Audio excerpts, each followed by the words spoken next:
It's Fists, Chris, really? It's an interesting day. Welcome to Top of the Table Talk, for some of us anyway. We're back again to talk all things football. For the latest this week, we've got the panel set. The boys are back. And yeah, I'm not going to lie, there's a few Mud Brothers in the house today. I'm going to be shaking hands with a few of you that are on this panel because there's a few of us that are in the mud, absolutely, with this weekend's results.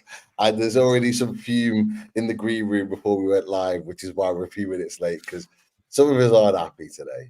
Some of us are not happy. Not pointing any fingers, Wolfie, but some of us are not happy. But boys, how are we on this fine Sunday evening? We all good? Yeah, fantastic. I've had a great weekend. We haven't even kicked a ball. I'm fantastic. I've had a great weekend and I've kicked a ball. I feel as happy today as I did when I found out Banana passed. That's how happy I am today. Literally over the fucking moon. Over the moon. Love football, me. Love football. Love it. So some of us are going very deep today. Deji, you've been very quiet there at the bottom. We've not put you there on purpose, but how are we feeling today, fella? No comment. What? Is that Qantas flight from Heathrow uninterrupted still going? It's been on the runway a while. For me, yeah, we have been on the runway a while. We've been on the runway since the Brighton game. I've asked for this manager to leave. I've seen Spurs fans, Ange in. Let's give Ange to the summer. I'm saying get Ange out now. I've been asking for Ange to come out since Brighton. And I've never seen my club so bad. I remember I came on this show in 2024, early 2024. So we're talking about September. And I said to you guys, you know, with the now you see me, now you don't football, Tottenham it's very possible that Spurs could lose 18 games. And I'm not going to lie to you, when I said that on stream, there was a slight bit of hyperbole. It felt like an extreme exaggeration. That was 3 months ago. It's the 19th of Jan, and we've got 12 defeats. Now I'm looking at Nostradamus. I'm looking like Mystic Meg, because my team is the dustiest team I've ever seen in my life. So I am absolutely pissed off right now. Breaking news, Ange sacked. Is it? No, I was just getting deadly excited. You bastard. You can't do that. Why would you do that? Sorry, I take it back. Wolfie, I've been showing you so much love. What? Wolfie, I've been showing you so much love. Why would you do that? I've been showing you love, mate. I've come out publicly to say that I think Forest win the league, and you can't even show man love. I was just practicing, bro. I just want to see, like, do you remember in Friends where Phoebe told her she wasn't pregnant and then she reacted and cried? Rachel did. I just want to check when that news hits that it would mean that much to you. Just practicing, bro. Just practicing. Mate, honestly. I don't want to. He's hiding behind. But yeah, don't worry. I mean, look, the only positive thing is I said to Dan. You getting your chest out? Hey, I've seen it for a while. Hang on. We're not doing this. We need to stick together. We need to stick. Oh, Deji, I was going to take tomorrow. I've not said anything, Dan. Give me a chance. Go on. All I was going to say was, I remember talking to you about your favorite movie, The Titanic, and how me and you were joined at the ankle.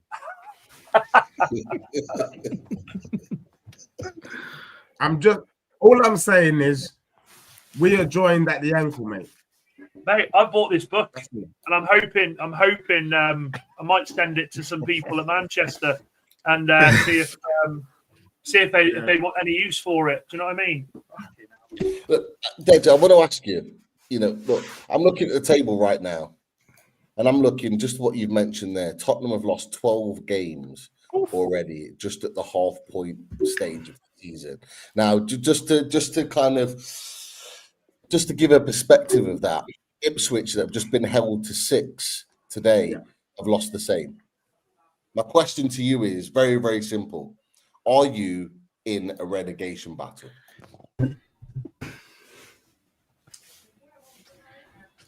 The answer is yes. And, you know, Charlie and others, I think Adam, they felt they were offended when I was talking about how much I didn't like the Carabao Cup and the FA Cup.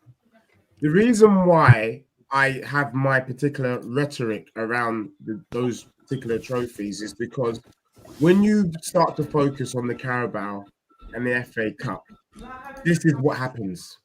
That's why it's not a surprise that United is in a mess, and it's not a surprise my club is in a mess. I had Spurs fans saying that they would take 15th and a Carabao. I really hope that is the case.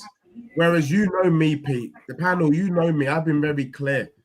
I would never take that trophy over a top 4 finish. So when you aim low, you get low results, and that's what it is. And that's why I said I would never take Carabao. I will never take FA Cup. Because right now, the reason why Postecoglou is still in the job is because Spurs fans are living on a wing and a prayer. And when I'm saying the wing, not a bird that can fly, not an eagle, they're living on a chicken wing. You know, they honestly believe on a chicken wing that this madman, Postecoglou, might just bring us our first silverware. And my question is, was it worth it? Was it worth finishing 15th for a bloody Carabao Cup? Call it what you like. Say I'm disrespecting the heritage of football. I will tell you it wasn't bloody worth it. But hey, each to their own. And that's what's happened. That's why United's in a mess. That's why Dan is on my side of the fence now.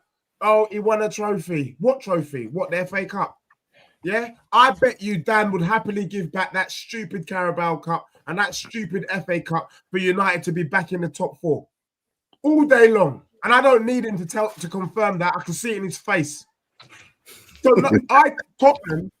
Tottenham is getting ready. If the longer Postecoglou stays, the higher the odds are that Spurs will get relegated. I've got Tottenham fans telling me Spurs can never get relegated. Well, the safety mark is 40 points.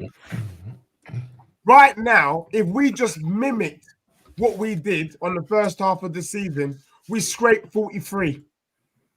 There's no guarantee that we're staying up. None. Deji, what happened so we're to in a the relegation treble? fight, mate. What happened to the treble? Look, I can explain that, and if hey, boys, this is therapy. I think I've realised you were going to need this tonight. Let's have it. I mean, look, I know Wolfie. I've known him well enough to know that when he's on these panels, apart from he likes to give his 2 cents about his club, he's also auditioning for CNN. So I get the question and I get where it's coming from. The truth is, I still believe that Postecoglou, for me, Postecoglou, I came up with the treble because he would need to win the treble to keep his job. Or the double. Carabao Cup at this stage, and where Spurs are in the league, he should lose his job. And I know a lot of Tottenham fans will say that he should stay in. I think Postecoglou is a madman. He does Russian roulette football. He's a gambler, Casino Royale. I wouldn't say the treble is still on, but I would say the treble is still very possible. Would you take it in 15th? Yes. What happened to aim low and all that? I would take the treble in 15th. But it's Europe, isn't it? No, because a treble, we would have outdone Arsenal. We would have outdone Arsenal in one season. Than what they've done. We would have outdone their achievement in 10 years. You can do that with a double, bro. You can do that with a double. I winning the Europa League, we also take up a Champions League spot. And my whole thing has been that this season, Spurs must get Champions League football. I don't care how we get it, but we must get it. So if we do the treble, Spurs is guaranteed Champions League. Mate, he can do the next 3 months. Who's got the live audience, man? Or is that just my imagination? I think it's Rich. I think it's Rich. He's going to have people in the back. Sorry, it might be my missus shouting in the background on the phone. I've got the door shut, but you know what these Geordie women are like, man. They're too loud. Okay. Anybody else for this therapy for Tottenham Hotspur? Anyone got any positivity from, or are they just fully in the mud? No, the positive. I enjoyed the singing, Deji. I enjoyed the tune earlier. Don't worry about his YouTube strikes for that. I was watching. The positive is though that luckily for Spurs, there's 3 teams that are shitter than them, which is hard to believe. But there we go. We've just got to be grateful for Southampton, Ipswich, and Leicester. Otherwise, Spurs legit would be down. They'd be finished. Charlie. But it's true. Man, you were worse than them. Charlie. I'm going to speak on behalf of my friend. I'm not taking this from a man who said that Nicholas Jackson was getting 20 league goals this season. Oh, that's I'm not taking this. I'm not taking this. Your team haven't won in 4 games, mate, and you're meant to be 5 games. the second coming. I'm not 5 games. 5. Oh, there we go. I'm not. I can't have this just because you're up. No, I can't. Not today. Not today. No, but Deji will be playing Premier League football next season. He can join us on a panel next season. That's a positive. Mate, you need to be careful because the rate that Chelsea are selling property, you need to be careful they don't sell your ice to try and fund another player. No, they don't know where I live. They don't know where I live, so it's fine. Oh god, boys, is this show derailed a little? I mean, I'm just looking at the title: Top Table Talk. Can someone explain to me what? I didn't even want to be here. I'm only doing it for my mate Pete. I didn't even. I know I'm not supposed to be here. It's just because he's my mate. I'm Christ. No, Dan. Don't think I'm here going. Well, but no chance. I shouldn't be here. No chance. No. The truth is, we are supposed to be here. It's not our fault that you've got a crap squad and we've got a crap manager, because that's really what it is. I reckon I could do a better job, pay as you go, for Tottenham Hotspur, and I'm here tonight on Loaded Mag to say I'm offering my services for the Spurs job for free. Because it's that bad. I don't need to be paid a single penny.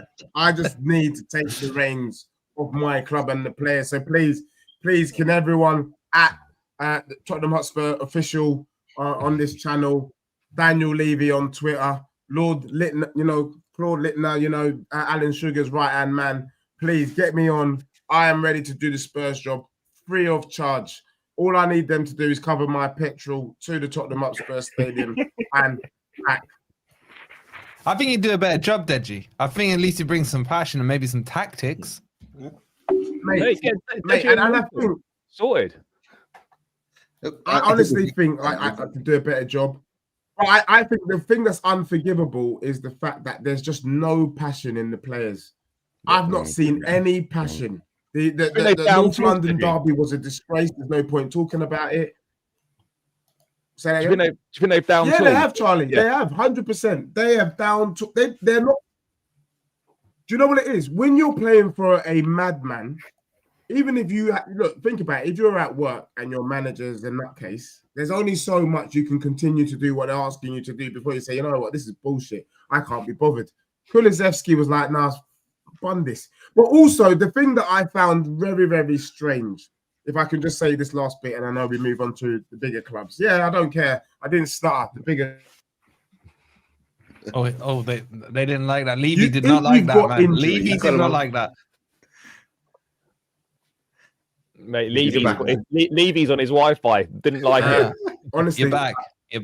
I would take Alan Sugar back. He's a madman. But what I would say is that play the players in their best positions. So at least there's less thinking to do. So on Wednesday, he played a midfield three for the first time of Bergvall, Basuma, and Papsar. It didn't work. We got killed. Today, Archie Gray's been playing as a centre-back the whole season pretty much. Today, you decided to put him right back. And he got spun by Calvert-Lewin. Yeah. My mum can tackle Calvert-Lewin. And she's 60 this year. Do you get what I'm saying? I can't understand it. He had Calvert-Lewin looking like Kane. What's this? Why would you do that? I just don't understand the logic, the thinking. It doesn't make sense. It's almost like he's self-sabotaging himself. And I'm like, not on my club. You can do that in bloody Scotland. You can do that somewhere. In fact, you can't do it in Scotland. You can't do it in Japan.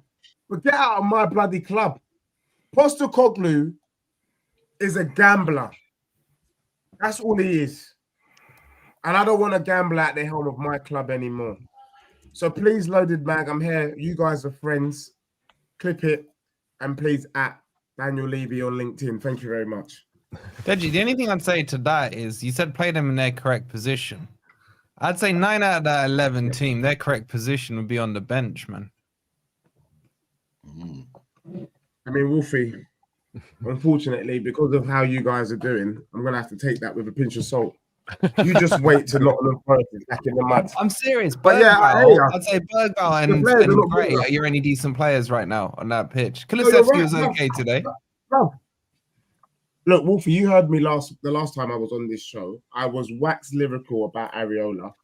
Even more so, I was wax lyrical about bloody Bournemouth. Now you can all see why I want Areola at my club.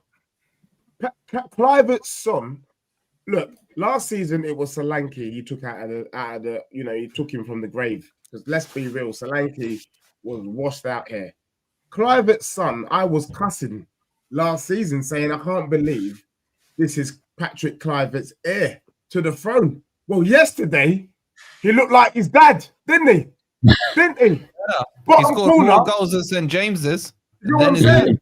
I looked like his dad yesterday. Who did that? Areola. And I know I'm not leaving this show until we talk about that game yesterday. Yes. And we talk about the Tottenham's new gaffer. If I don't get the job, then Areola or Marco Silva should be given the job. Okay. Good panel. No comment on what's but what I will say really quickly, and we will move on. Deji, next four Premier League games: Spurs at home to Leicester, then away to Brentford, then at home to Man United, then away to Ipswich. How many points are you getting out of those next four? Our performance is going to be a little bit like how we've been performing in the Eurovision Song Contest. I see no point. There's a lot of 6-pointers in that. Do you see him getting sacked though? Do you see him getting sacked now? Do you see it being untenable for him? He let me tell you what's the craziest thing. Let me tell you what the craziest thing is. Sorry. And I promise to shut up. I actually see Spurs somehow getting past Liverpool. Don't ask me why. Don't ask me how. That'll be a Spurs thing to do. Yeah. It would be the most Spurs-less thing to get through the Liverpool game. He gets through the Liverpool game, he stays in longer. And we'll be playing you guys, by the way, in the final. Now, the problem with getting to the final is he has to stay for the final. But the longer he stays, we lose. But I do think Tottenham could win the final against Newcastle. Win or lose the final, we're in a relegation zone. And then for me, I will say, was it worth it? I don't think I'm trolling you now, bro. Being potentially relegated. It's stupid. It's the dumbest thing I've ever seen in my life. It would be Tottenham on the season they won the cup to go down with the cup at the Titanic. Like Wigan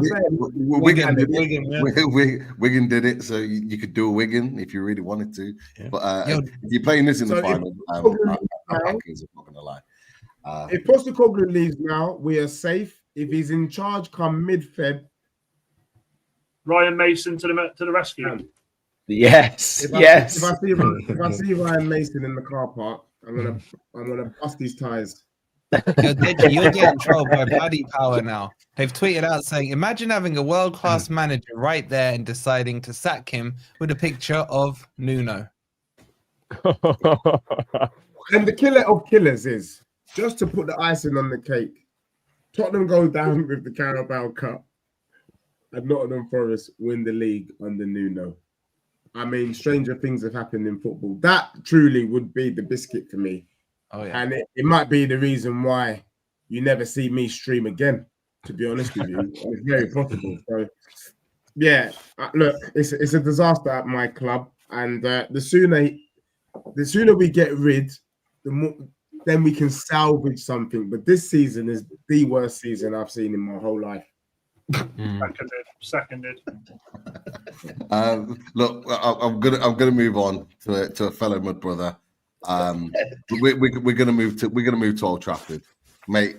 Let's just rip the band-aid off. I know you're feeling it. You're feeling the strain right now. You're not loving football, but I have to be honest. I thought you would be competitive in this game today, and I didn't see it at all. Mate, why did you think that? You know, with Man United, like we've talked about it before, Man United just have a knack of just picking up results when you don't expect It's it. Brighton. Pete, we've not beat Brighton. Is it 6? I think we've lost 6 out of our last 7 games against them. Yeah, the official at Brighton account tweeted that out. Pete, they got their unexpected result against Southampton on Wednesday night, so that they'd used up their luck. Fair. Oh, fucking hell, Charlie. literally, Charlie. He's Charlie. right, Dan. He's right. You were Your heart must have been in your mouth, Dan, on Thursday night, though. Oh, are we doing Thursday too? Okay. Yo, Euro got before today, man. To be fair, though, Dan, you only conceded 1 against Southampton, and Wolfboy's boys let in 2. So, oh, brilliant! Fair, Charlie, talk to me when you're in the top 4. Yeah? Look. The first thing I want to say is this week should have been about a celebration of the life of a legend at our club. And quite rightly, as Kevin said there. And this is something that I kind of thought to myself, these players are frauds. They are, we know this. Everyone knows this. You know my thoughts on most of the players.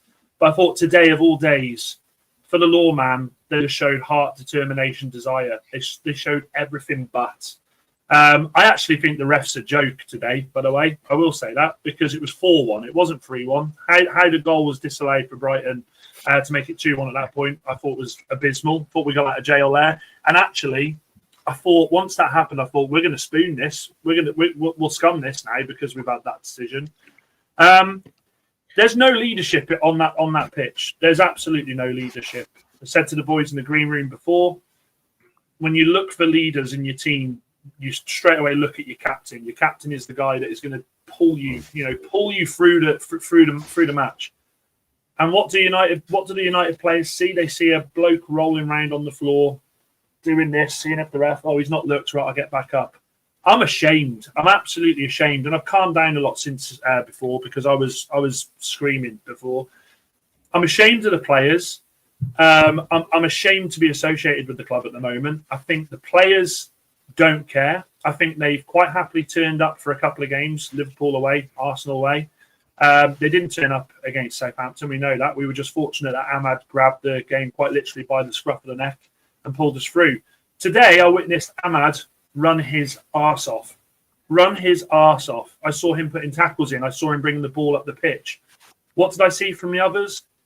Excuses. Anana, this isn't the first time we've had this conversation where we spoke about this goalkeeper making a mistake. I think he was at fault for the second goal. I thought he should have come and claimed that. The third goal, I was stunned. I had to go around to my neighbour and apologise. I was absolutely baffled at what he'd done. Now, the thing I'm going to say is, and I think Deji's probably in the same boat as me with this, is it ain't getting better. This is going to be a case of now Manchester United fans, Spurs fans are going to have to endure this till the end of the season. There's no way that this changes. There's no way that we go on a run. Manchester United, we are on the 19th of January, haven't won 2 games in a row this season. That tells you where we are as a club. Manchester United, at the moment, I think Ruben Amorim is doing the right thing in not allowing Rashford in the squad. I think he's doing the right thing in not playing Casemiro at all. But he fucked up nearly today by putting Anthony on the field when he's about to go to Betis. It is quite clear Amorim doesn't rate these players. It's abundantly clear. But what the problem is for him is he has a board above him that can't seem to get rid of these players. Now, I do sympathise with Amorim because it's quite open. It's out there that he didn't want to take this job until the end of the season. And they said it's either now or never.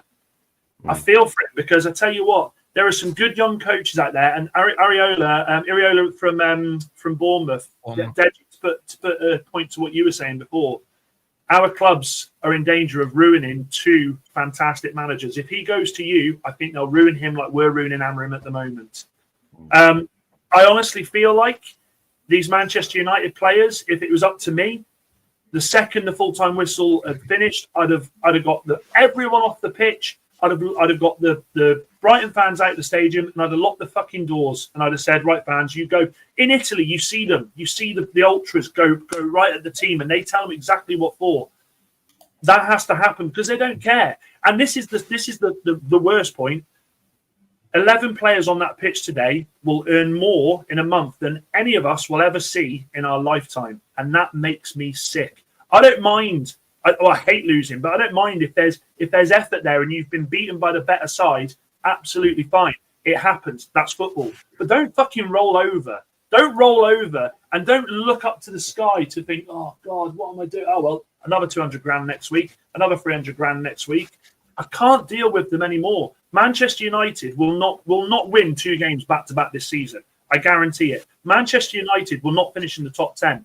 I guarantee it. Manchester United will not win the Europa League. Man United fans out there are going, it's all right, we're a cup team. We'll go and win the Europa League. We are not winning the Europa League.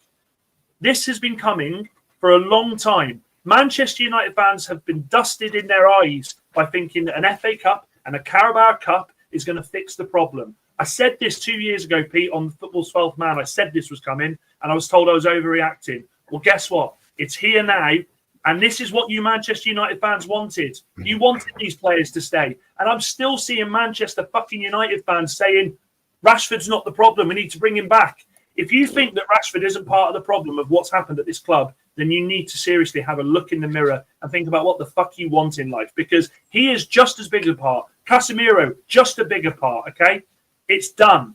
It's done. And until we get a full, I'm talking full makeover in the sense of, I'm not bothered that the stadium can fucking wait for all I care. Until we decide to just have the bollocks to make the decision to just ship these players out, cut that wage bill, we're going to be here next season doing the same thing. And then Amorim will get sacked. And he'll get sacked and he'll get hounded out the club by the fans because they'll go, oh, but he's not playing the United way. The United way went years ago. It went when Fergie went. There is no United way. The only United way at the moment is excuses. It's as simple as that. And I'm fucking tired of it. Tired of it. Where are the signings, by the way? Like, what are Ineos doing? I'll tell you what it is. I'll tell you exactly what it is. Because we spent all our money in the summer transfer window on De Ligt, on Mazraoui. Yoro, yeah, I'm not going to turn against Yoro yet. He's a young kid. Fair enough. The money was a lot. But we spent money where we didn't need it. De Ligt. Bayern Munich are one of the biggest clubs in the world. They do not let a player go if they don't think that they're not it. You know, I got United fans saying, Mazraoui, you know, we got him on a cheap deal. We've pulled. Mazraoui's been found out. Mazraoui is just literally the best of what has been a bad bunch. And it's been shown today. He was turned over several times by Matoma. Didn't know where he was. And I just don't know where Manchester United fans think that the answer is right in front of us.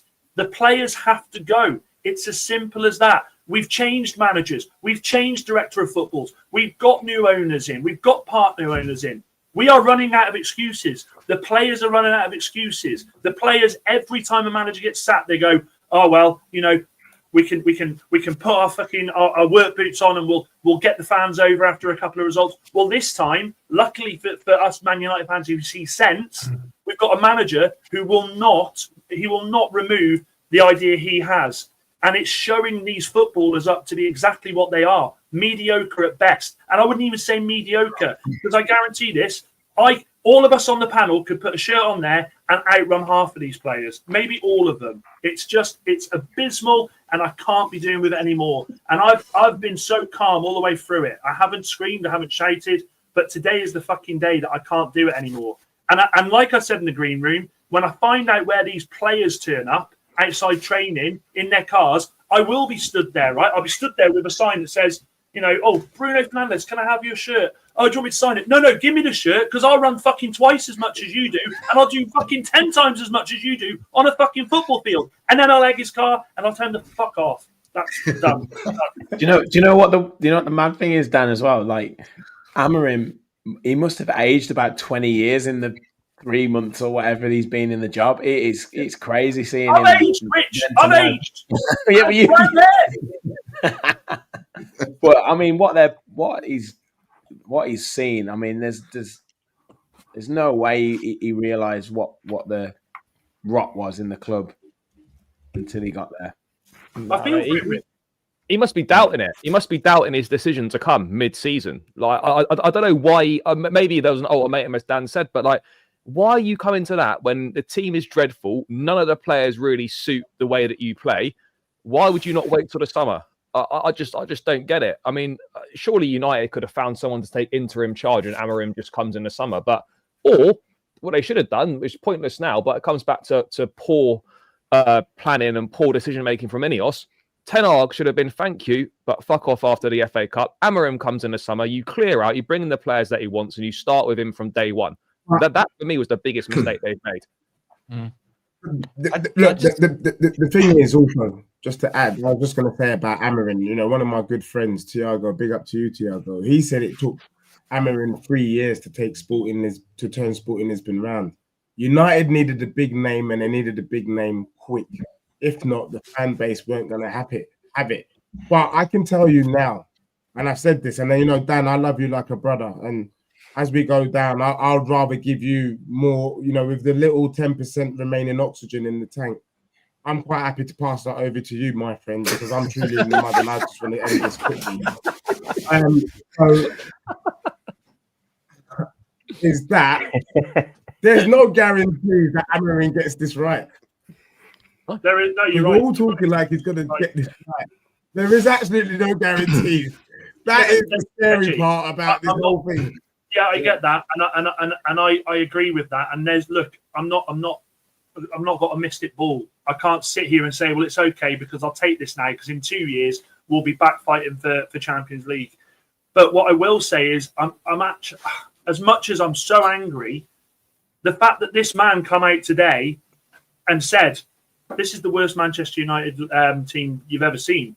This manager knows what these players are about. This manager knows that they are frauds. But look, he's not going to pick the kids. That's obvious. He can't do that because to pick the kids and put them in a scenario where we are now would damage them. It would absolutely damage them. And we've got some good young talent coming through. But he's going to have to, and I mean this, United fans are going to have to stick with him for at least 2 or 3. Well, no, what we're now, I won't count this as a window because we're not going to fucking do anything. 4 windows, because this isn't going to be fixed overnight. With the money that these players are on, it's not going to be fixed overnight. The only thing I will say is, as much as Ineos aren't my favourite people at the moment, I do think that they're going to try and cut that they're going to stop the whole, if we bring a player in there on 350, 400k, I do think they're going to stop that. And I think that's the first thing that they have to do because the costs, I mean, someone put in the chat there, Casemiro, 350 a week, Rashford, 300 grand a week, Anthony, 200 grand. Well, but Bruno's going to stay, isn't he? But them three there, they're 3 players that we're trying to get rid of. That's £1 million a week. £1 million. I think, can I just make a couple of points? Firstly, I can do the same job for a tenner. Just saying. That was it. I was just going to say a couple of points, right? Dan, I wish you were a prick. I really do. I wish you were more like Cass, because I'm absolutely loving what's happening to your club. But you being the only sensible United fan, I almost feel sorry for you. Yeah, so I hate you for that. I really do, for being such a nice guy, man. The second point I want to make is Amorim is getting an absolute free ride, and it's a joke. Because if you guys keep telling me it's the players, why a normal good manager for me would look at the players he's got and say, they don't fit my system. We are 3 weeks into the transfer window. You've done no business. So it doesn't look like you're getting anyone. Yeah. You've been trying to get rid of these 3, heavy wage players. Rashford's doing his tour de Europe. Exactly. And you haven't got rid of them. So are you telling me, let's assume the window closes as things stand. Yeah. Is it then acceptable for Amorim to continue with this 3-4-3 that everyone keeps telling me as a United fan that the players don't fit the system of, and he continues it till the end of the season? And God knows where you end up finishing, by my hope, hopefully in a relegation fight. But a good manager looks at the tools and thinks they're not good enough, I have to then adjust. I have to put my 3-4-3 plans on hold until I can get into the summer and do the business I need to do. Let me try and find a way to make these players work. And the only way it's worked is when you've gone to Liverpool and you've gone to Arsenal and you've just low blocked. And you've low blocked. So if they can't fit into this system, if he can't get them, or he's not good enough to coach them into the system, low block till the end of the season, because that seems the only way you're picking points.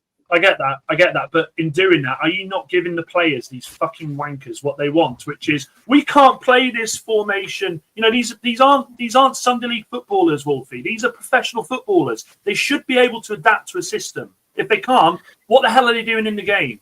If we do that, if he goes, do you know what? Right, actually, boys, I'm bringing you to training tomorrow.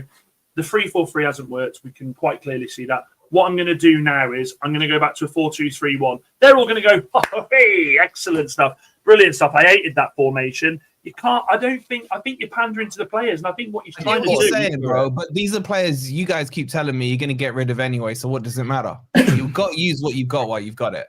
Because the last thing I'd want is for him to change that formation and then suddenly them have a madness for 2 or 3 months. Because if they have a madness, I tell you what happens then, Wolfie. When it comes to us selling them, he's had a good second half to the season. You know, my client is going to want X amount more on his weekly wages. That fucks us trying to sell them. I'd much rather these people be shown, for frauds that they are, finish 16th.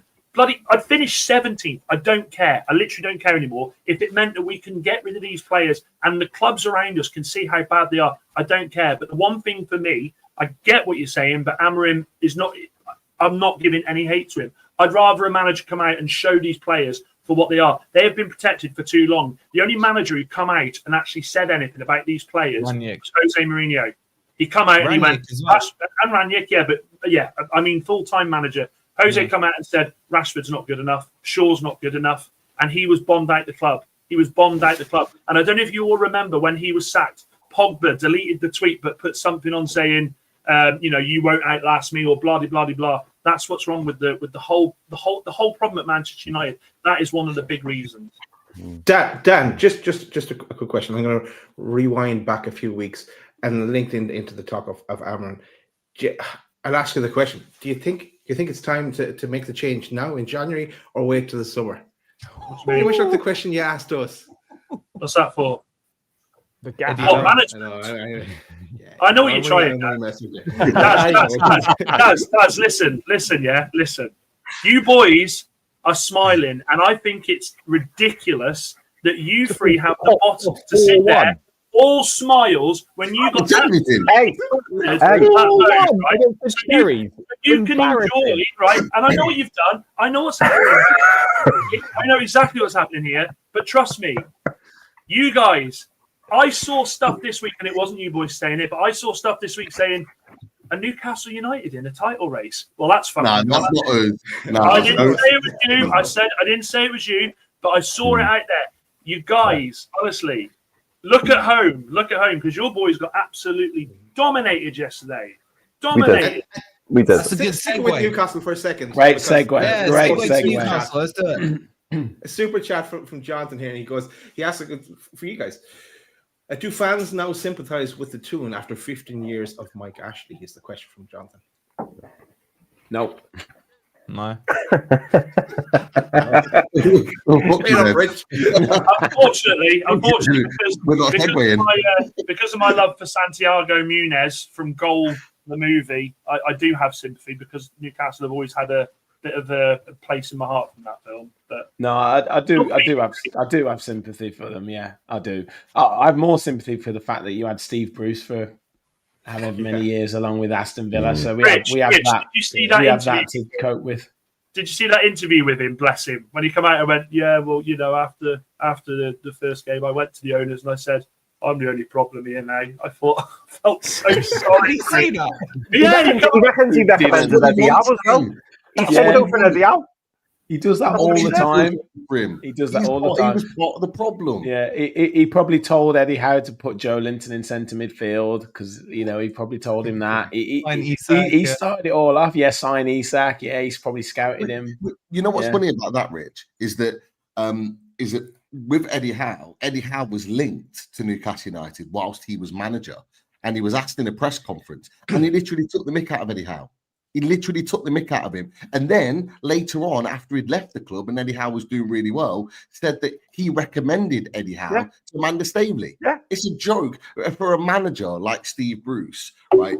Absolutely shit the bed in a quarter final of the Carabao Cup, away to Brentford, who were doing well and they ended up getting promoted that season, but they're in the Championship.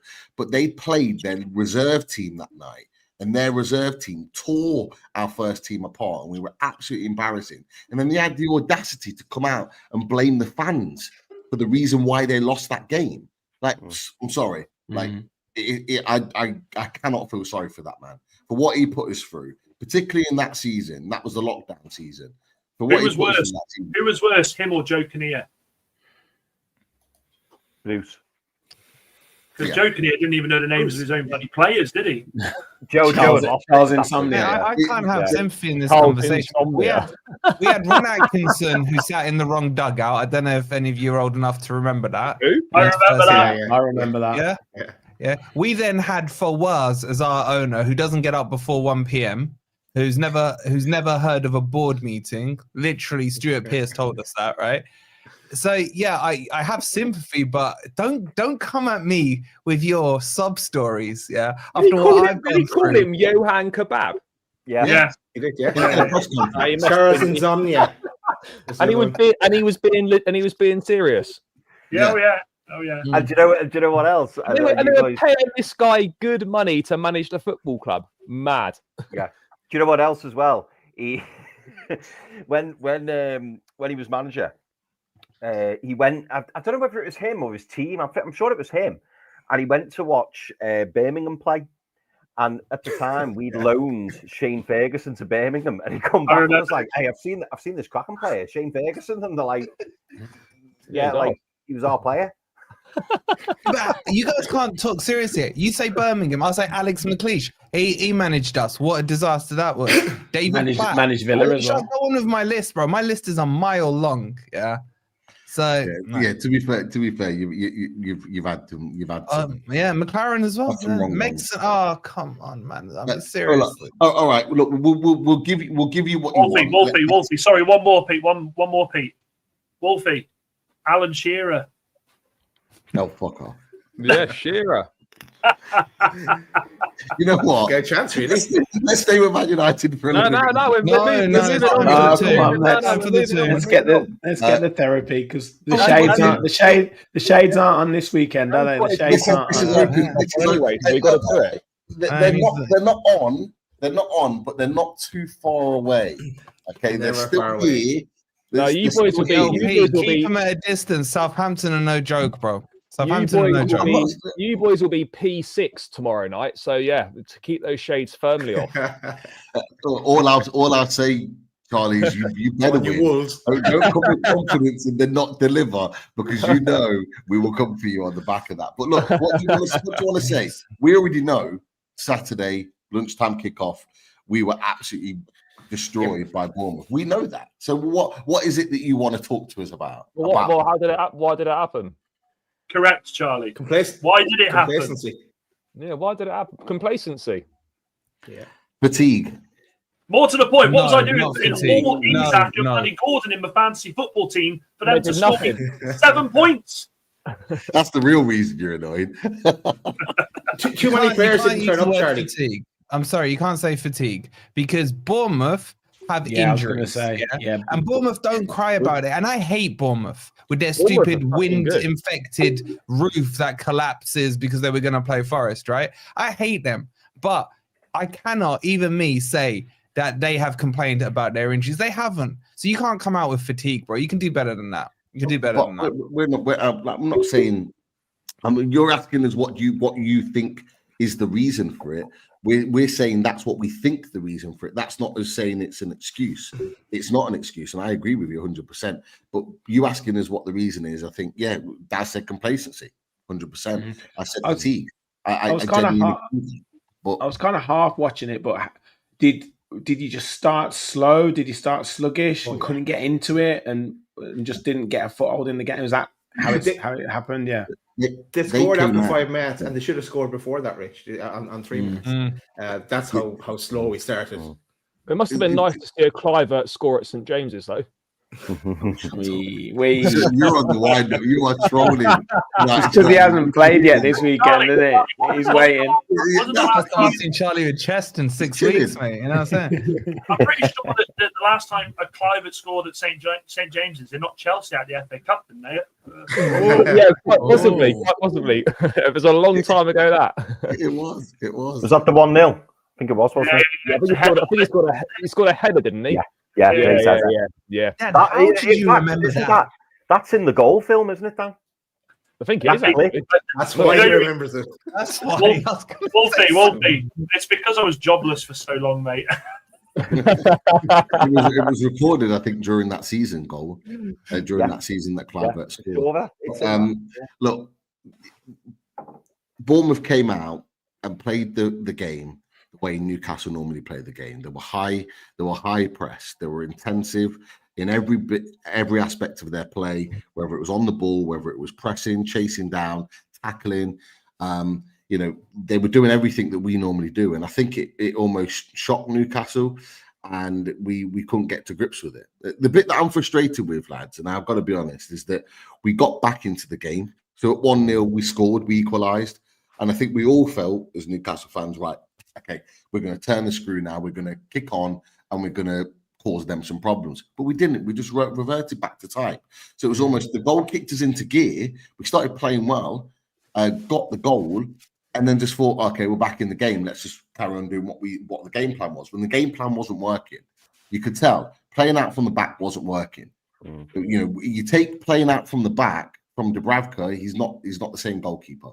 You take playing out from the back with the likes of Byrne, Hall, Tino Livramento, and then the midfielders, and you're playing it long, you're missing out a lot of what is really good about this team and what's been successful. And I've got no complaints. They fully deserve to win that game. It was a humbling situation to be in, because I'll be honest, I knew it was going to be a tough game, but to lose is fine because they're a good side, and you kind of hold your hands up, say they outplayed us. But to lose in that manner, to concede the 2 goals at the end, it was almost like the players at that point had given up the fact that we weren't going to win the game and just kind of lost. And I said to Daz on our review, you watch that game, and in the last sort of 5 to 10 minutes, every time they just we would put 10, 15, 20 passes together just to get to their box. They'd just play one ball over the top and their players in on goal. And it was like, how is that allowed to happen? It was so chalk and cheese from what we'd seen in the last 9 games. And this is why that's why I can't be mad at my team. I can't be mad at them for losing that game. It was poor, but they've just won 9 in a row. Like, we're not coming off the back of 3 other defeats and anything shocking again. Like, we've actually been playing really well. Pete, what was the reason Botman went off? Was it just resting him? Was it a knock, or because I saw he went off at half time? He's not injured, mate. He's not injured. Eddie Howe confirmed it. Like, to be fair, the whole back line could have been subbed. Any one of that back line, including the goalkeeper, could have been subbed at halftime. I think they took Botman off to protect him because he's only just come back, and that makes sense. Yeah, but he was no worse than Byrne. Do you think it's a thing where, like, this is what Villa suffered with for a lot last season, and Forest seem to be coping with it quite well at the minute? But whenever the talk of a title challenge or anything like that comes up, Villa last season fluffed their lines so many times. When we were second in the table, we had to beat, all we need to do is beat Sheffield United and we could have gone top. There was another game, 2 or 3 other games where we win and we go second in the table, we lose. Is there like a mindset thing where it's like that next step to go into that actually being talked about seriously as a title contender or whatever it might be? The players need to get over that hurdle, and it's getting over that hurdle, that one key game, that one key win that kind of puts you in that conversation, and they're not quite hitting that level yet. That's a great point, Rich, because we've said this a few times. There's been a number of times this season that we've been saying, Or if we win this, we go second. If we win this, we go fifth, and so on. And every time we get to one of those situations, we lose or we fall apart. So there is there's something in that, some kind of mental thing. But we're hoping now is that Eddie does the same trick he did before, sat everyone down, took 1-to-1s with everyone, and then made little tweaks, and then they kicked on and they went in a 9-game run. So something similar would be nice. Get us back. Are you doing any business this month? Do you think you need to bring some people in to maintain? Marcus Gay, mate. We'll start that one up again. No. But do you think you need, like, if you're going to get top 5, maybe Champions League football, do you have to invest this month? 100, especially for making sales. Chris, what's your thoughts? Yeah, no, I completely agree, Charlie. I think we've heard a couple of players been linked with moves away, and apparently we're not going to be spending anything this month, which to me is really disappointing. I think we need one key player in, and it's in that right wing position. We desperately need it, and I'm not casting any shade on Jacob Murphy, but we need to upgrade that position. And I think as well, it's about having fresh players in the squad. You know, we majorly need to bring in a new face, at least one. I'd like 2, but I appreciate 2 is probably unlikely. So I think at least 1, just to kind of shake things up within the squad. But the rumours we're hearing, mate, is that we're not going to be bringing anyone in this window, which is disappointing. And I hope it's not the case. But maybe if we get rid of 2 or 3 players, maybe then we'll press the button and do it. But is now Amorim going? I swear he's leaving like every week. He never goes anywhere. The problem is, Charlie, is that Harvey Barnes is out for a month. That's why the deal's pretty much agreed. Like he's going to go to Atlanta United, but we can't let him go because Barnes isn't fit. Because he won't be back till mid-February, and on the back of that, if we let Miggy go, we haven't then got any backup, either left wing or right wing, for Gordon and Murphy, and we're leaving ourselves massively short. You can't hold off on deals for what ifs and this, that, and the other. Do you know what I mean? Like injuries will happen throughout the season. But you guys don't want him. Get rid. I don't understand why they're. It will happen though, Wolfie. Like Miggy will go. I think the biggest surprise is what's come out today is that Juventus are now looking at Lloyd Kelly, and there's rumours to say they had a 13 million euro bid rejected.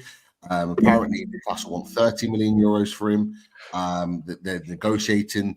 Like for me, like I know Chris mentioned that he doesn't think the deals come through, and it doesn't look like it at the moment.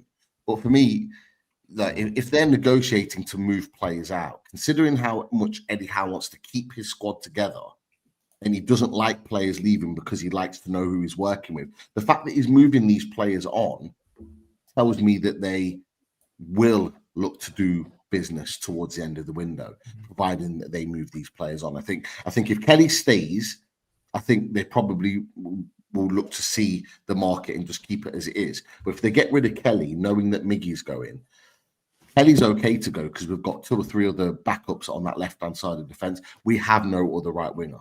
For me, I don't think that's a really that's neglect for me.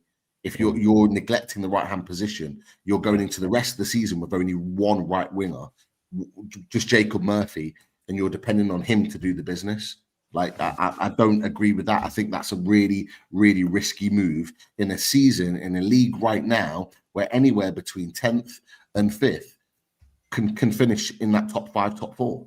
Any one of them, because the points gaps are so tight that this could literally change week after week. And so I think Newcastle United would be playing with fire here. I know that ultimately they want to keep all their money because they're not worried about, they're not close to PSR, so that's not an issue. But what they want to do, they want to hold as much money in so they can spend more in the summer.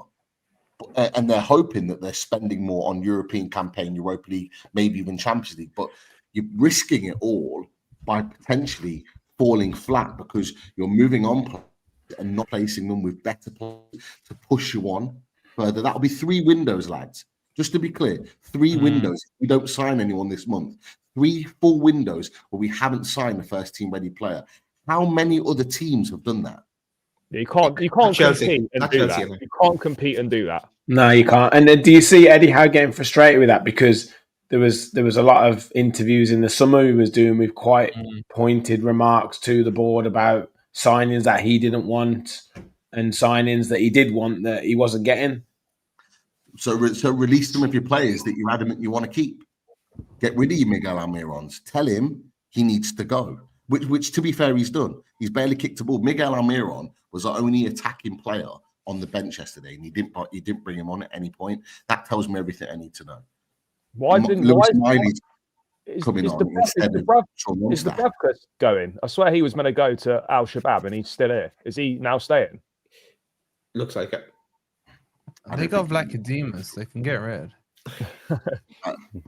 Well, Pope's back now. Pope's, I think they said he'll be back for Southampton, and then Dubravka will stay. So I think they'll be your two moving forward. It's not a priority position right now for what is desperate. We're not desperate for a new keeper if we keep those two goalkeepers, but we are desperate for a right winger. For me, it's as simple as that. And that's if Alexander Isak stays fit. God forbid anything happens to him. Who's the alternative? Wilson. We've got Asula. Is the young lad, but he's not Premier League ready. I think everybody knows that. Like he's still honing his craft as a first team player. Like he's nowhere near. And this is why I say we're neglecting the team and the squad, and we're really risking throwing this season out the window if we don't sign. We need fresh impetus. And this is why I genuinely think this is what they're trying to maneuver for. Like Lloyd Kelly's only just signed for the club on a free transfer. Yes, he's not played a lot of football, but neither did Tino Livramento or Lewis Hall last season. They bedded them in. Yeah. The fact that he's now been linked genuinely with moves away, and there's been active bids come in for these players, tells me two things. One, that the player's keen to leave, and two, that the club are keen to let the player leave. If that's happening, for me, I can't think anything other that they've got something bubbling in the background. I got a quick 3 points on Newcastle. Something I'll take issue with what you said, Pete, about not being mad or angry about a loss because you've won 9 before. I am, but in the grand scheme. I know what you mean by it. I know what you mean it, but because the 9 kind of, deflects away from it. I say be angry, man, because I genuinely feel you're in at least a top 4 race. I look at your midfield, and I think it's probably the most balanced and best midfield in the league because he's finally got it right. He's got them playing in the correct positions with those 3. So I would say be angry. I'm still pissed off about the second half at Southampton, and we won. These are now the standards that the Alliance, Forest and Newcastle, now have to deal with. You know what I'm saying? You can be angry when you win, and you can be angry when you lose. The second point I was going to make is I've completely forgot. Because the first one was so important. Must have been a really shit point. It's just gone. Oh, the second point on Dan Burns. Are we now starting to see what we knew he was in terms of pace being too slow? And was it a purple patch? Because he has been in good form, but I thought he was found out heavily yesterday. Is that because I think you might need another centre back? And because your other ones are good, but they keep getting injured. I think you still need one more centre back in this window. Well, if Kelly goes, you have to get one, don't you? No, because we've got Byrne, Botman, Shar, Lascelles to come back at some stage as well, and we've got Kraft that can also play in there at centre back. We do need a right-sided centre back, but not this window. Right wing is our focus, and then. But you worried about Burns? I know it was one game, but he got cooked. I think those 3 boys, we've always known that he's lack pace. I don't think that's not a new feature to his game, but his positioning and his ability to grapple in duels is what makes him such a good defender. He's had a really good season, I'll be honest with you. Yeah. I think he's had a really good season, but you're right. This is why we wanted to get Mark Gay. Not just because it was Mark Gay, but because he has the attributes that we need. He's got raw pace. He's good in duels. He's good on the board. He's probably a better version, or close to a better version, or younger version, should I say, of Shaw. Like he offers a little bit of what Fabian Shaw does. So that's why we're looking at that type of player. Kusanov, who's going to Man City, we were seriously looking at him. We would have bid for him had City not, because Lons gave the quote of 20 to 25 million for his signature. As soon as Man City came in, it was like, right, double, triple. and they're paid well over market value for him. And he'll be a good centre back. He'll be a very good centre back. He's quality. But you know, that's the type of player that I think we're looking at. But I remembered my other point. Sorry, it just came to me. I'm remembering back to about late September, October when we were doing this, and you guys were coming up to a run of fixtures that you guys were penciling down for 3 points. You got a few of those coming up. You got Southampton next. Don't sleep on them, boys. Trust me, they can play football. They're just the mistakes they make are schoolboy. But do you see a repeat of that happening again, especially in these fixtures you've got coming up, where it gets complacent? Like you said against Bournemouth. Now, Bournemouth are a good team, but I'm talking about the Southampton, the Leicesters, and all those. So I remember you guys dropping to Everton when they were really in the mud. You know what I'm saying? So I think your biggest worry is how you deal with those relegation-y bottom half Man U style teams, you know, in the bottom half there, rather than how you play up against, you know, the top end teams like your Forests, your Villas, etc. I think I think the Bournemouth game. I think the Bournemouth game was a shot in the arm. Well, I hope it is, because I know what you're saying, Wolfie. Because you know we did drop points against teams that maybe we look back and think we shouldn't have, and then obviously you know we went on that really good run. So there is potential for it, but I'm hoping that Bournemouth game is going to be like a bit of a shot in the arm. And like I say, we're quite fortunate that we've got Southampton next. And you're right today, you know, they did give you a decent game, particularly in the second half. That's Dan as well. Well, the next two, Southampton away, Fulham at home. That's got to be 6 points. Yeah, that's the aim, and I think that's Chris. That's kind of what you're saying is that we need to hit back. We need a reaction. We said this yesterday, didn't we? It's like we need a reaction now from these boys. We don't want it to be an Everton away and some of the other results that you mentioned, Wolfie.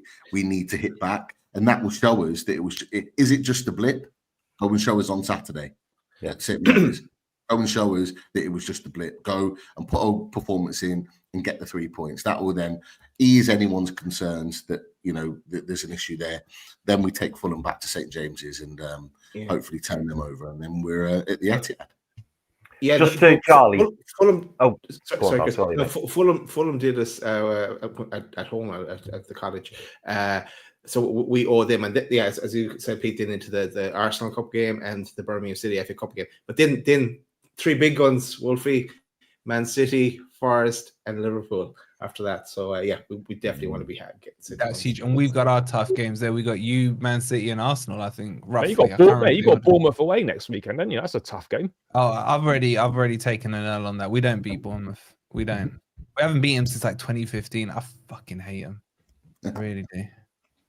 Sorry, Chris. Yeah, I was just no, it's all right, mate. No, I was just going to say to Charlie, just to provide a bit of clarity on Dubravka.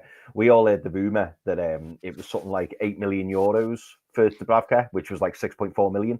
But then it came out that because his contract ends in May, apparently the deal was on a free, and we were just going to release him early. Now, obviously, because of his form, we've then probably turned around and gone, well, no, you're not going for free. You can go in May to Al Shabab. So I think that's why he's going to be staying, because there was no fee. We all thought there would be a fee, and that's why we were saying, you know, let him go kind of thing. But yeah, it came out that the rumours were that there is no fee, and we just kind of agreed to let him go early. But obviously, because of the injury to Nick Pope, Dubravka's come in, played particularly well. And I think now they've kind of made an agreement between themselves to say you're staying for the rest of the season, and it looks like he will be. Al Shabab have already said there's a contract waiting for him in the summer.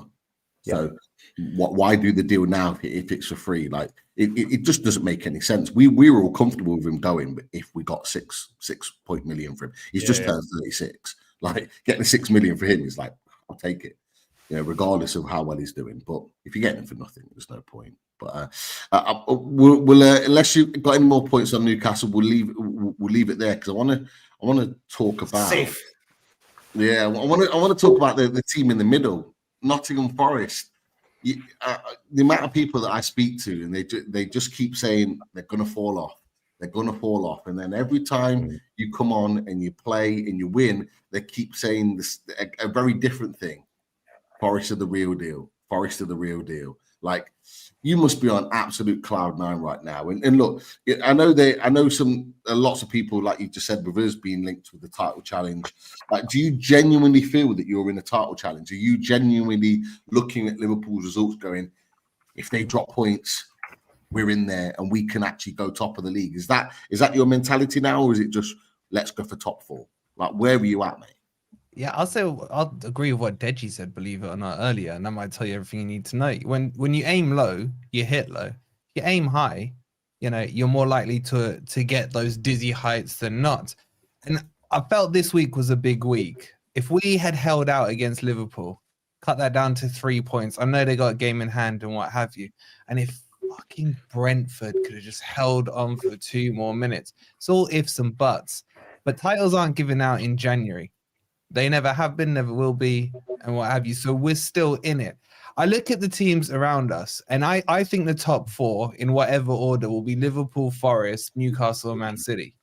Because I see Arsenal cracking like they did. Shout out to Rich. Your boys absolutely schooled them in that second half. Showed them how to play football. I see Arsenal falling away. They haven't got the players. They haven't been busy in the market.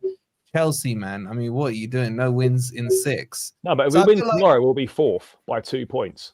If buts, maybes, yeah. We'll still be behind us, though. Still be yeah, behind we will, us. yeah. You must, Charlie. You must. Exactly. But you shouldn't want us to win, mate. Because otherwise, you're down to 6th if we win. I don't think either Forest and Newcastle are that worried about Chelsea. It's Man City starting to turn it on right now. But yeah, I look at it and I think what's interesting is the narratives. You're exactly right, Pete. Oh, Forest will drop off. I remember when I was first on here, you won't be here next week. 2 weeks later, a month later, 2 months later, and what have you. The narrative is now changing to, oh, you'll drop off next season, which tells me an acceptance of where Forest are. Now, we got a tough set of games coming up. We got Bournemouth, we got Brighton, we got you guys around the corner, Man City, and Arsenal. These are tough games, but we're not changing from our philosophy. Nino's saying, this is our team, this is how we play. I ain't Pep. I'm going to play to my strengths, and we're going to do it. But there has been some complacency. That word you guys said, I saw it today in the second half. We went 3-0 up at half-time, and they treated it like we'd won. We still came out in the second half, and I thought we were good for 15 minutes. And then as soon as that bold prick, Anthony Taylor, disallowed that 4th goal, I just felt like the players, dropped into their shell a bit. So we're in this. Can we win it? Yes. Are we going to win it? Liverpool are clear favourites. But you tell me another team that's been consistent. We won 6 or 7 in a row. We had a draw with Liverpool. We've just come back to winning ways again. That's 7 wins in our last 8. The stats speak for themselves. Well, do you know what I can compliment wise I can pay Nottingham Forest is you talk about we've got tough fixtures coming up. Those teams are equally going to be looking at you as a fixture going, we've got Forest coming up. Do you know what I mean? I think that's the biggest compliment that we can pay. We can pay Forest lots of compliments. I said a couple of months ago on here, people are talking about if, but, and when. Just enjoy it. Like let the fans enjoy it. This is why we love football, for these stories of clubs like Forest who had a terrible season last season, stayed up, but they've got it right this season. And my only worry for you guys, again, you're owned by quite a rich bloke, so I can't see it really happening. But is that you don't get picked apart, and I think this is where we'll see how things are run in the background. If your bigger players do get sold, do get signed by other clubs, it's who you bring in. So honestly, I literally look at your team and I see the way you play, and you play with so much freedom. You play like Chris Wood, man. Chris Wood, was that his 14th this season? 14th. Yeah. Thanks, Newcastle. That's incredible. That's absolutely incredible. I enjoy Forest. But I tell you something, I do think you'll pick up points in this tough run that you're talking about. I mean, I saw someone in there say, "Oh, you're not gonna get anything in the next 7." Absolutely not. You've gone toe to toe with Liverpool. You've gone toe to toe. You've spanked us. I mean, the scoreline against us flattered us completely. I think you're a different bag, and I think teams like Pep, the real managers, the proper managers like Pep, like Slot and etc., will look at you and go, we have to be on our A game here, because I think Forest are fantastic, and long may it continue. And I'd love nothing more than to see Forest in the Champions League, by the way, because being an older fan here, it's the romantic side of football that we all love. We absolutely love. So long may it continue for me. Yeah, I wish you weren't a Man U fan. I love you so much until I see that badge on your shirt. Seriously. But to answer your question, this is where my love for Marinakis is. Sorry, Dan, but it outdoes your love. What's he been doing this transfer window? He's been sorting out a new contract for Murillo with no release fee clause, a new one for Morgan Gibbs-White, Einar as well, who's been one of our best players this season, sorting out new contracts. He's already pre-planning exactly what you're talking about there, Dan, to protect these players and get them bought into the project.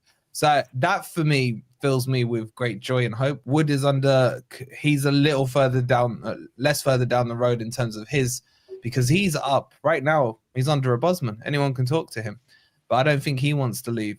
So yeah, exactly what you said. We should pick up points, but we will drop points as well. And I think this is where the head losses need to stay intact. So are we in a title race? As much as Charlie will know with Sava, we've been back and forth on it a million times. Yes, we are. Are Liverpool favourites? Of course they are. But we are where we are, and we deserve to be where we are. 100%. What is this? Yeah, he's humble. He's humble tonight, isn't he? He's humble. Business end now, yeah. We're at the business end. Second half of the season, you got to start breaking shit down properly. You know what I'm saying? I hear it, and this is what it's all about. So look, next three? Was it Bournemouth, Brighton? Yeah, Bournemouth, Brighton, Fulham, Newcastle, Arsenal, Man City.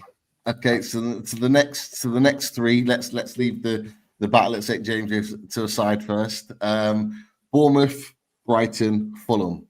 How many points are you getting, fella? 3 to 5. 3 to 5. It's just Bournemouth. Do you know what? There's loads of teams that we had never beaten. And it's away, isn't there? Them all in a row. It's away. Yeah. I hate that stadium. I hate that team. I love their manager, though. I fully respect that manager. We don't do well there either, man. But there are both our bogey. There's so many similarities of us two. I heard a stat that Eddie Howe has never won that match, whatever side of the dugout he sat. You know, as crazy stat. So yeah, that Bournemouth one worries me. Brighton, we tend to do well against them and beat them at the City ground. And then Fulham away. It really depends on Fulham. Do you get prime boss of Fulham, or do you get Fulham that's a little bit off their game? Do you know what I'm saying? They've had a good season, but they've kind of not been consistent. That consistency word again. Tough matches. I can see probably we beat Brighton and draw with the other two. That would be my guess. Don't smile too much, Pete. No. I can see you counting the points we're dropping in that, right? Yeah, no, it's interesting. Alliance and all that. It is what it is. Jonathan Shaw says new teams can't compete with PSR. Let's just scrap the whole thing. Fuck it. Just get rid of it all. I agree. Oh, you'd love that, Charlie, wouldn't you?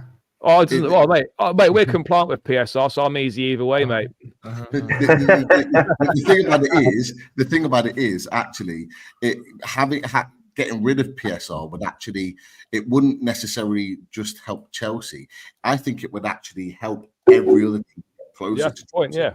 We would actually be able to compete with them on a level, or all of our teams. It gives smaller clubs like United a chance to get back up there, wouldn't it? We'd have a chance. Yeah. We got that. Yeah, that's what I mean. Everyone on this panel right now would be able to fight. And you throw Man City into that as well, with the finances that Chelsea have. And Chelsea sell well. You know, they do. Hotels, players, youth academy. Hotels within the Premier League rules, no problem. These teams.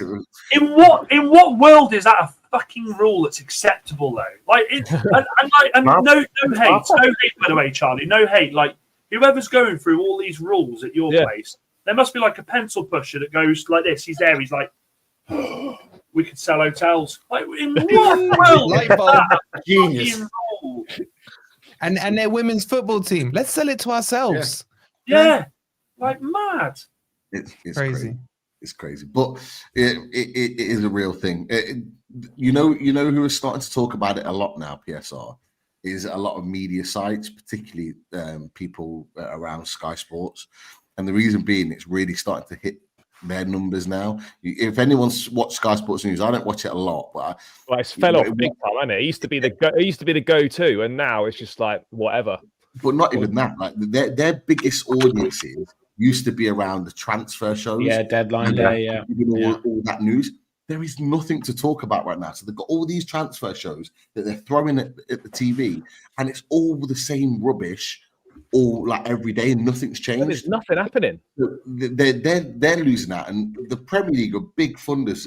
Sorry, the Sky Sports are massive funders. Yeah, of the Premier League. But by the fact that they're doing that, it could well come to a head at some point. It could well come to a point where so many people are saying, "Get rid of it." UEFA love it because it brings parity with the rest of the other leagues, because the other leagues can compete a little bit more on a scale. But from a Premier League point of view, being that flagship league, it is having a massive effect, and it isn't good for the product. Pete, the rules are changing this summer, though. They talked about it last year, and then it's gone quiet. They haven't even established the rules they're changing to next year, because a lot of clubs were almost going to submit 2 returns. They were going to do the returns on the current PSR rules and the new ones, which had a different acronym, which I can't even remember what it is now. Like loads of S's. Was it anchoring? Anchoring.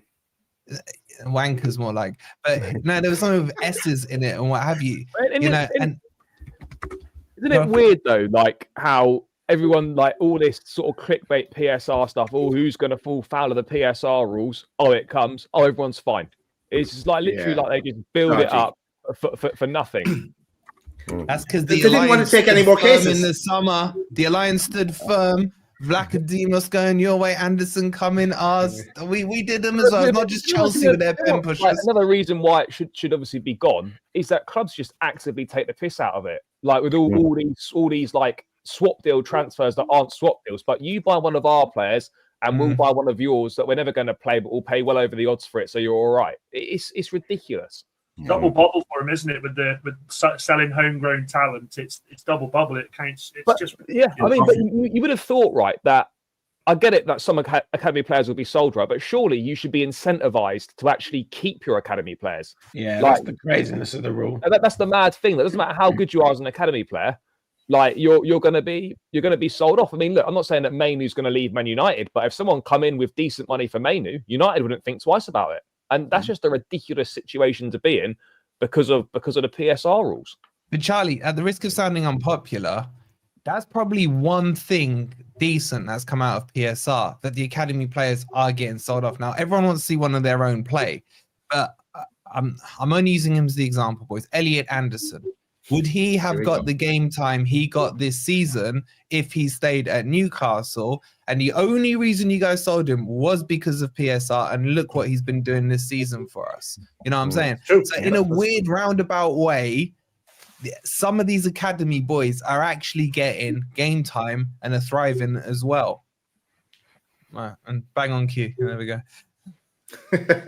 Right, can we talk about yeah, please shout out to your boy. He got his first Premier League goal today. I'm sure even you guys are proud. It was a great goal. Yeah, great goal. Fantastic finish. Let's move on, please. Villa, firstly, what was it, a handball? Secondly, of course it was. Why are they even having this conversation? It was a handball. It was. I only saw it earlier, and it's a blatant handball. Yeah. I don't know why they're all going mad. Pick your hand. Which one did it hit? It hit both, pretty much. You know what? Yeah, I saw. I didn't watch it. I didn't see it because I think we were on it at the time we were doing the show, so I couldn't. Yeah, I didn't actually watch it, but I saw a clip. I saw a clip of it, and I thought, "Oh, is that his chest?" So I kind of asked the question to Billy, and he came back. He was like, "Nah, it's a blatant handball." But then there was another version. Why are you listening to Billy? Tell me about it. I tell you what, Billy. Straight away today on the WhatsApp, ping Billy. I was like, no chance. No chance. No chance. Absolutely not. I saw the closer version, and to be fair, it actually is blatant. Like it is blatant. But I something I did mention to Billy. I want to get your thoughts on this, Rich. Is that I did say to him before the game, like Saliba was ruled out at the game. I think they're really worried about him. Could be good news for us with the second leg. He's missing 4 games. Yeah. Oh, is that confirmed? Yeah, well, 3 is missing. He said he's out for 2 weeks or maybe 3 weeks. He's gonna miss 3 or 4 games, max. Up to 4 weeks. Yeah. Oh, okay. All right. Yeah. Well, hopefully he's not quite ready for our game. But I said to Billy at that point that you've got to take advantage of this. You must beat them. They're on the floor right now.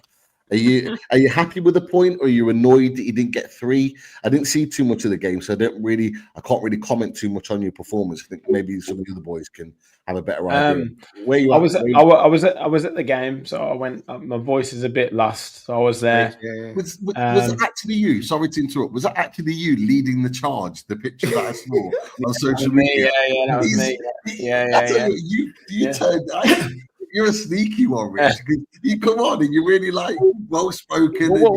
I'll go mad at the games. He was absolutely full on foreign Italian Lazio Roma away fan, turning around, not even watching the game to his own fans, getting the chants going. Fair. It was fake. Really. Man, it was good. It was good. It was one of the best away days. And one of the best away ends like for a long time, but obviously because of the way that we got back into the game. But yeah, I mean, Arsenal, to be fair to Arsenal, they played very well. For a good chunk of that game. And what I was asking from Aston Villa was, when we come up against these big teams away from home, was to show the resilience and the heart and the mindset to get back into the game and not to crumble like we did against Newcastle, like we did against Chelsea. And to be fair, we didn't, and we got ourselves back into the game and probably could have nicked it at the end. Yuri Tillemans was inspirational in that game yesterday. Like, the goal he scored, brilliant. Then he could have scored again, hit the post. Then he had a shot wide. He was just incredible. There it is. Yes, Richie. There it is. Yes, Richie. I love it. Rich, that's me at a There's kebab this train shop. picture. There's one on the train as well. Yeah. It's like, where's me chips? Where's my but yeah, no, it was like I said, it was about mindset and about resilience, and we showed it, and that's what it was all about yesterday. We weren't brilliant, but we showed the character to get back into the game. But yeah, I mean, Arsenal, in terms of when I looked at it, I was like, before the game, I was thinking we should be going to Arsenal. They're in a bit of a bad way at the minute. But then I looked at their actual league form, and I think they've won I think they've won nearly every game. So yes, they lost in the Carabao Cup. Yes, they lost in the FA Cup. But in the league, they've been pretty much faultless. So it was a good point. It was a great point, and particularly being 2-0 down, it was unreal. But we showed the character and the belief to get back in the game, and that was what it was all about. Yeah, no, I thought Villa were decent. I don't know if I don't know if it was a mistake to start Martin, but Rich, how much has he been playing? Because most of the time it's been Dina, hasn't it? And just think Martin got a little bit found out in that first half. And obviously he was off at half time, and I was guessing it was easy to say it was a mistake. But were you surprised to see him start ahead of Dina in that game? I wasn't. Rich, I got to shoot. Sorry, so big up to you. Well done. You deserve at least a point. Shout out to you boys, and catch you soon. Take care. To be fair, I was a bit surprised to see him starting. He had a really good cameo against Leicester. And he came on and did really well. And then in the West Ham Cup game, he played pretty well. But I was surprised because Luca Dean's been one of our most consistent players this season. He's been excellent all season. But yeah, he had a tough time in that first half, Max, and he got a booking. He probably should have scored, to be fair. But when Luca Dean came on, it was just chalk and cheese. He was brilliant in the second half, and obviously the cross that he put in for Tielemans was class. I know we're on loaded mag, but Pete, Dan Potts, if you're watching this, it's the transfer window. Can we transfer this guy into the 12th man, please? Can we transfer this Villa fan? I'll pay the transfer fee. Can we do this? Because, Rich, honestly, I think I sound like Wolfie saying this, but I love listening to you talk about football, mate, because, funnily enough, you know what you're talking about. It's beautiful. Thank you so much. Cheers, someone that doesn't. You met him? Oh, my God. I can't. That's a stream on its own. Okay, Rich, do you see yourself moving up the league now? Do you see yourself being in that Champions League conversation come the end of the season? Are you worried about the Champions League kicking back in again? Like all of those things coming into play as we approach kind of the back end of this season. Where are you at with all of those things? And of course, you've made signings. Is your squad going to be strong enough to handle it all? As I said before, I don't like to use the Champions League as an excuse for like what's been a bit patchy form. Like we've done all right. You know, the last 9 or 10 games, I think we've got 17 points from the last 9 games or something in the league, and we're still 5th in the Champions League. So I think we've done okay. It's just some of the games that we have lost, like I said, those away games, we've not performed and we've not shown like the, you know, what we should be doing. But yeah, I still think we're in the shout for the top 6. Well, definitely top 6. I still think we're in a shout potentially for top 4. It's just about consistency now, and we finished the season badly last season, stumbled across the line to get in the top 4. We've been a bit hit and miss so far this season. But if we can finish the season strong, then there's absolutely no reason why we can't finish in the top 4. I mean, we've got McGinn out injured at the minute. We've got Pau Torres out injured, and we've got Ross Barkley out injured. But we've still had Marlon, the new signing, on the bench. We still had Duran on the bench. We still had Leon Bailey on the bench. We had Luca Dean on the bench. So we've got good players at the minute, and Watkins is back scoring goals again. Tyrone Mings has been incredible at the back. I know you're not his biggest fan, Pete, but he has made a huge difference to our team. And I knew it. 100%. He is the leader at the back for us. He's everything at the back for us. But going back to him and Conter at the back has been fun. He's been brilliant because the players need leadership, and that's what he's given us. Is Carlos? Where's Carlos going? Looks like he's going to Fenerbahce, and looks like we're getting Loic Bade from Seville. Yeah. And we're getting Andres Garcia or something from Levante. Yeah, so he's a right back, isn't he? I did see that the other day. So how much is Carlos going for? 13 million euros, I think it is. 13? Yeah. So 10 million pounds. He's 31, is he? 31 on 100 grand a week. So I think it's about the best we can. Yeah. He's been good. He's been good. Like he come back from a horrendous injury a couple of years, like the season before last. Didn't he? Yeah, Gerrard signed him, and he had 38 appearances in all competition last season. He's been pretty good, but he's had games where he's been fantastic, like against Arsenal, against Man City, and games like that. But then in some of the other games, he's made some bad mistakes. So we'll say, look, thanks, but I don't think we'll. You know, it's definitely an area we need to upgrade in terms of that pool of centre backs that we need. Yeah, the only reason that I asked is because obviously, we had Fenerbahce linked with Lloyd Kelly before Juventus have come in and showed interest. So I wanted to know, like, roughly I didn't know this until not long ago. Lloyd Kelly's on 150 grand a week. That's scandalous. Is that true, though? Yeah, it's true. The fact that Lloyd Kelly's paid more money than Cole Palmer is criminal. Yeah. Lloyd Kelly's one of our highest earners at the club. He didn't even play. 150 is one of our highest earners. Did he play? No. No. Like he started like 6 games this season. It's because he came on a free, like, so that's why. So they've supplemented the fact that he hasn't got a fee and given him bigger wages. But yeah, I mean, our best signing of the window will be to get Kamara on another contract, because obviously we got him on a free, but we need him to sign up. I mean, he doesn't play that well against Newcastle. He's on big wages. He's on decent wages. Yeah, 100 plus, because we got him on a free transfer. So that was a time when we got we'd already signed Luca Dean, then we got Kamara on a free, and we got Carlos, and it was Perslow, and it was obviously a different strategy at that point. We were paying big wages, for players, and it's bitten us. But he's been brilliant. He's been brilliant, Kamara. Yeah. But yeah, Yuri Tielemans was unreal yesterday. He was brilliant. I don't know if you saw his goal. Great. I didn't know. I've not seen that. I've seen the one. Is it the one at the near post? The one at the near post where you kind of diving header. Diving header.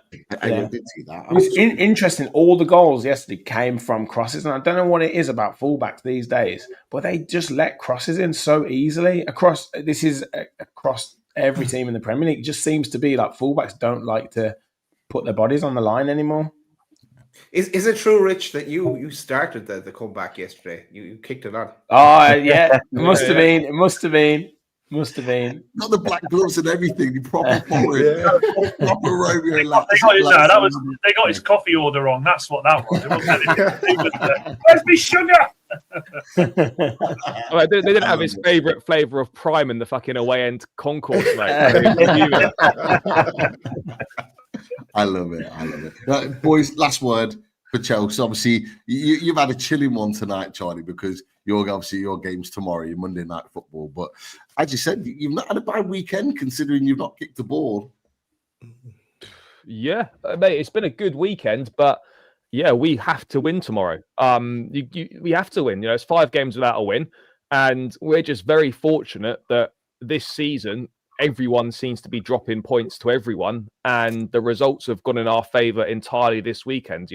We beat Wolves tomorrow night, which look, we should be beating Wolves at home. They're level on points of Ipswich. I think they're ahead. They're out the relegation zone on goal difference. That's a team that we should be beating, but given how we're playing at the moment in terms of finishing our chances and not, and not picking up wins, I feel a little bit worried about it. But we've got an opportunity to move it back into the top 4, move 2 points ahead of City and Newcastle. We go to the Etihad next Saturday. We have to win tomorrow. There's literally no excuses. If we don't win tomorrow, it's absolutely criminal. I agree. My heart bleeds for you. My heart bleeds. I'm not going to lie. I'm hoping that. Hey, you've won a Premier League game more recently than us, Dan. And look where that's got us, 13. I'm not going to lie. I hope Larson and Cunha have a blinder. Well, Cunha had the flu and missed training on Friday, so hopefully, in the nicest way possible, he's still ill. He'll be fine. He'll be fine. You watch. He'll score the opening goal. He scored a hat-trick against us last season at Stamford Bridge, so yeah, I'm not looking forward to it. Bring it on. We need that. But yeah, you need to get that result. But look, you guys, you're at dodgy form at the moment, but this is the kind of result that will hopefully kick you back into gear from your perspective. We haven't even been playing that badly. We're just missing pretty much every chance we have. So if we can just have some players that are shooting boots on, it'll be ideal. With Nicholas Jackson up there, it's bizarre. Like, this guy is like, he's a stunning striker. I'd be fully expecting him to be putting these away. Absolutely. Well, mate, even the best go through difficult runs of form. I won't go too far because obviously our strikers don't do anything. Yeah. Sorry, your striker costs over twice as much.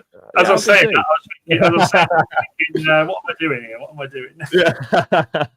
Yeah. Last point on Chelsea before we wrap. How many players are you signing this window, and who are you targeting? Well, at the moment, it looks like fuck all, which is not great. We need a striker. We've needed a striker for the last 3 years, and we still haven't got anyone as an alternative to Nicholas Jackson. Kunku's checked out. He's agreed personal terms with Bayern Munich. Guiu is 18, and he's not really ready. There's no alternative to Jackson whatsoever. There's no pressure on his place in the team, and that's not good. So we need a striker this month, but we've got to get rid of someone to make space. If it was down to me, I think it really is sort of almost for our top 4 hopes. If we don't sign a striker this month, we could be saying goodbye to Champions League football next season. It's that critical for us, I feel. And we also need to recall Ugo Chukwu from Southampton. We've got 0 midfield depth. Chukwuemeka's not trusted, neither's Dewsbury Hall. You can't rely on Lavia to stay fit. And Enzo Fernandez and Caicedo are just being run into the ground. So we've got to bring Ugo Chukwu back to just for some legs in there. Charlie, I'm glad you said that about Lavia, because I remember when you signed him, not you, this was other people I saw. They were like, "This guy, he's gonna be a baller." Can't stay. I don't know what's up there. Can't stay fit. Mate, honestly, he's so important to how we play. And when he's played, he's been brilliant, but you can't rely on him. So unfortunately, he's like he's basically like a bonus player. But if he's around, brilliant, but you can't, be trying to build a team around him. So, I'd love to bring Andre Santos back. They're not going to do that. So why it's January 19th and they still haven't recalled Ugo Chukwu and you can see we're struggling in midfield is beyond me. So, look, I'd love us to sign a striker this month, but if I'm being honest, it's looking like right now, we're not going to get anyone. As Dan's just said, my heart bleeds. My heart bleeds. It does. But boys, look, we'll wrap there. It's been a great chat. Really, really enjoyed that. I think it's been therapy for a number of us in this panel. It's been chilled in jokes for some others. But thank you to everyone in the chat. Just make sure you're clicking those likes on the way out for the channel. Let's get those likes up, at least 150. Let's set that target for this show. And boys, absolutely spot on. Make sure we're watching and subscribing to Rich at the Villa Park Pod. Make sure we're tuning in and subscribing to Charlie at Blue Brothers CFC. Of course, Daniel United. Your TikTok's still going, isn't it? It's not been shut down, or you're not. Mate, you say that, right? But I was doing a live before, and I had a cheeky vape on the live, and it went bonkers. I was like, oh. So I learned a lesson today. That's the what they do. will shut you down. They will. No, still going strong. I say going strong. Still screaming at a phone. And make sure you watch that screaming at a phone. Honestly, when I'm in the car doing a video and it's just like we had a bad result or anything, I think people in the car next to me think I'm screaming at someone down the phone because I'm like. I love it. Great videos, great content. So make sure you're giving that a watch. And of course, then Deji Spurs, make sure you subscribe to Deji Spurs. And of course, Forest Fans TV, which is on right now. But if I'm right in thinking, the 12th man have got This Is London on at this moment in time. So anyone in the chat wants to go over there, give it a loaded raid in the old chat just to let them know where you've come from. And show some support that way as well. But boys, that's it for this Sunday evening. We're out of here. We're out of here.